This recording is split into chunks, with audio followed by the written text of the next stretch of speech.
Sur l'aménagement du territoire, il y a un véritable besoin de structurer la pensée de l'État, qui a un dire de l'État autour de ça. Il faut qu'on le renforce, on est en train d'engager une réflexion sur le sujet. Il faut qu'on continue à réfléchir à ce dire de l'État sur le plan de l'aménagement. Évidemment, quand on parle d'aménagement, une des composantes sera la biodiversité et la stratégie nationale biodiversité singulièrement et l'adaptation au changement climatique. Comment l'État peut aider les collectivités et l'ensemble des acteurs à penser le territoire dans une logique de changement climatique. Je pense que la clé là-dessus, c'est ce qu'on s'emploie à faire à la DGALN, c'est d'essayer de territorialiser toutes nos politiques publiques. C'est toutes les réflexions qui sont en cours autour de la décentralisation.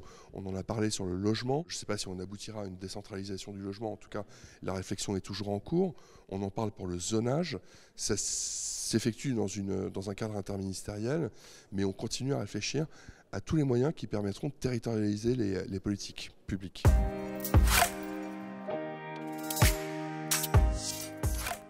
Comment fait-on, derrière, pour permettre aux acteurs locaux de s'approprier cette thématique de la biodiversité et de l'adaptation au changement climatique?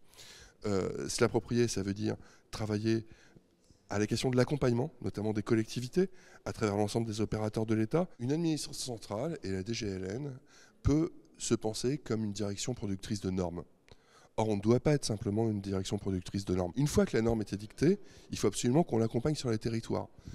Pour le coup, la DGALN a engagé la création d'une sous-direction territoire et usagers qui est précisément là pour faire ce lien entre l'administration centrale et les services déconcentrés en particulier, pour les aider à s'approprier la norme. Aider les acteurs à réfléchir là-dessus, c'est les aider à réfléchir à leur territoire, penser leur espace.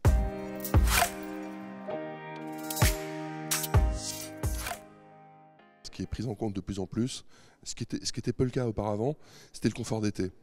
On le voit par exemple, il y a un exemple très concret et d'actualité, c'est le village olympique. Le village olympique est adapté au confort d'été. Sans climatisation, les logements ne doivent pas dépasser les 26 degrés, c'était dans le cahier des charges. Le changement climatique, ça se traduit aussi par tous les efforts qui sont faits en matière de réutilisation des eaux usées, la fameuse REUT. Un certain nombre de décrets sont pris ou vont être pris, il y en a déjà sur les industries agroalimentaires, il y en aura sur les eaux brutes, etc., sur les eaux domestiques. Et ça aussi, ça fait partie de l'adaptation au changement climatique. Tous les secteurs et toutes les politiques publiques qui sont portées par la DGALN, en réalité, obéissent à cette obligation de nous adapter au changement climatique.